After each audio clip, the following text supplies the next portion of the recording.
Hello and welcome to Game of Roses. I'm Chad Colchin. Today I'm going to be going through all of Jenn Tran's 25 incoming rookie players and talking about three things: where they're from, how old they are, and what is their zodiac sign.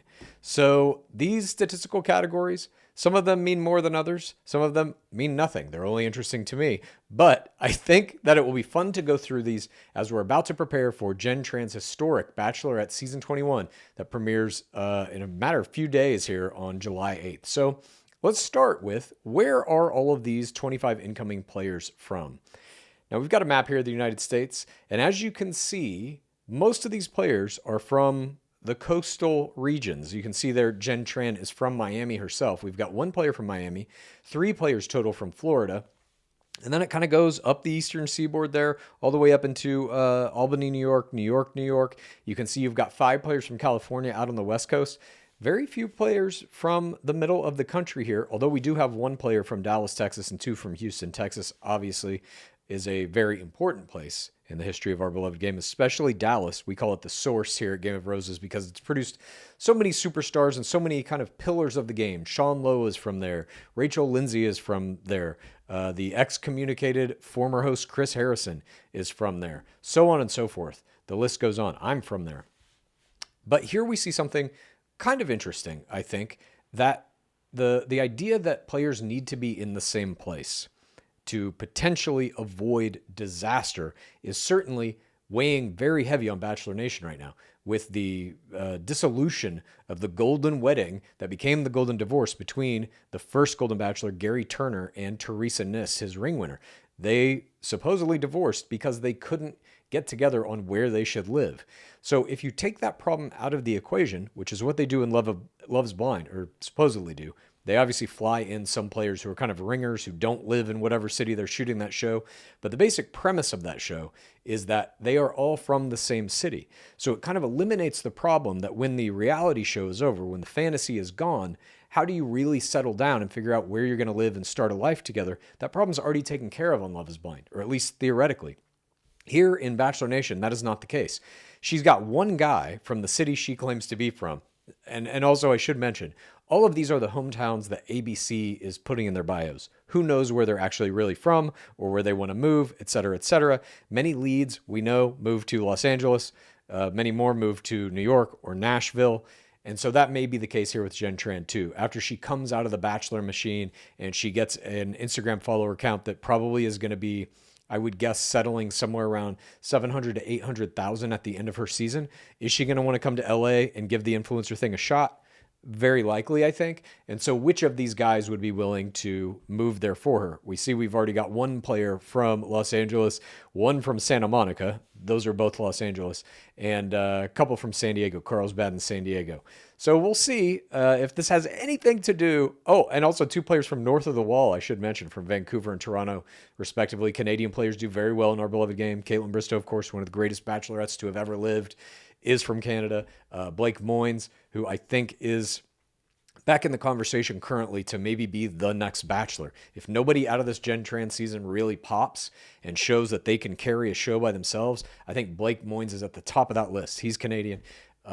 Anyway, we'll see what happens here with all of these various players and if their hometowns come into play at all. I would love to see a Dallas, Texas hometown. I would love to see somebody return, get that nice shot of Reunion Tower back in the background as we get all the beautiful drone shots that Bachelor now does. But let's move on here. Our next statistical category, which I actually think is more important, I think this is kind of telling, is ages. So let's take a look at this here. Now, Jenn Tran herself is 26 years old. As you can see, there are three players here who are 25 years old. There is one player who is 24, and then everyone else is older than Jenn Tran. There are no players that are her age. So she's only going to be able to select a ring winner who is older than her or younger than her. And I went back and I did some historical research here to see if there are any players in history, any bachelorettes, who have selected ring winners that are younger than them. And indeed, there are 5 out of 22 bachelorettes. I know there are 20 bachelorette seasons so far. We're about to have our 21st. But two of those seasons had two bachelorettes. Season 16, Claire Crawley, of course, selected Dale Moss early. They brought in Tayshia Adams to do the back half of that season. And then we had the disaster that was Bachelorette season 19 with the dual bachelorettes trapped on a cruise ship to the middle of nowhere, Gabby Windey and Rachel Recchia. Thank you for your service, Gabby Windey and Rachel Recchia. Now, let's take a look at who are these 5 bachelorettes who have selected younger men. We have Bachelorette Season 1, Trista Rayne was 29 and Ryan Sutter was 28. Bachelorette Season 11, Caitlin Bristow was 29, Sean Booth, 28, a repeat there. We have Bachelorette Season 16, which I just mentioned. Claire Crawley was 39 and Dale Moss was 31. That's the biggest age disparity we've ever seen in a Bachelorette selecting her ring winner. And we have Bachelorette Season 18, Michelle Young was 28 and she selected Nate Olakoya, 27. And then we saw Bachelorette Season 19, Gabby Windey was 31 when she selected Eric Schwerer as her ring winner. So that is, I believe, roughly a 22, I think a little more than a 22% chance that a bachelorette could select someone younger than her. So that's not great. If you're one of those guys who is younger than her, you're looking at, roughly a better than 75% chance that you're not going to be the ring winner. We'll see how this shakes out, but I just thought it was something interesting to look at historically, how age has kind of played a role in bachelorettes selecting their ring winners. Now let's move on to everyone's astrological sign.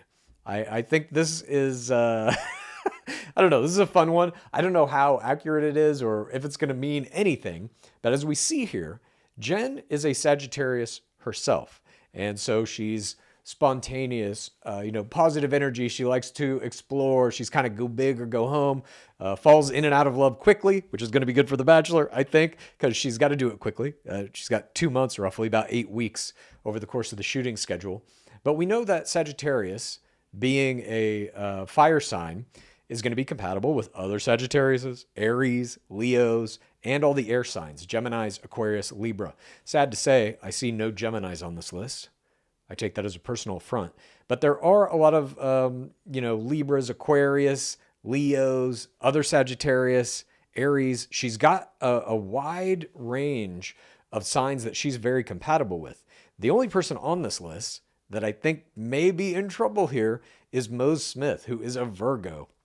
He's got that, the order, the practicality. He needs a game plan and to stick to it, whereas Jenn's going to be more spontaneous and outgoing.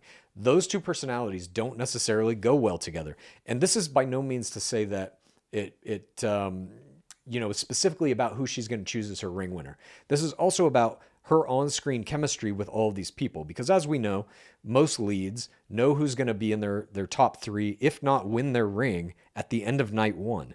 We've heard that time and time again on podcasts. Nick Viall has very specifically talked about how he knew that it was going to be Vanessa Grimaldi in season 21 on night 1, and that he was just working with the producers to create good TV by keeping Corinne Olympios around long enough to get a hometown, et cetera, et cetera.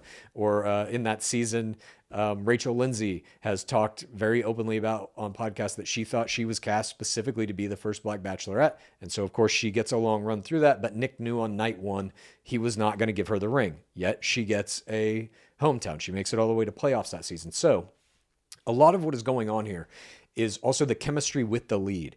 Even though you may not be the ring winner, and the producers know that on night 1, and the lead knows that on night 1, you still want to have good chemistry with them. And your astrological sign could come into play in that. And so with Mose Smith, who is a Virgo, if he butts heads with Jenn Tran, there's a very real possibility he gets a villain edit out of this.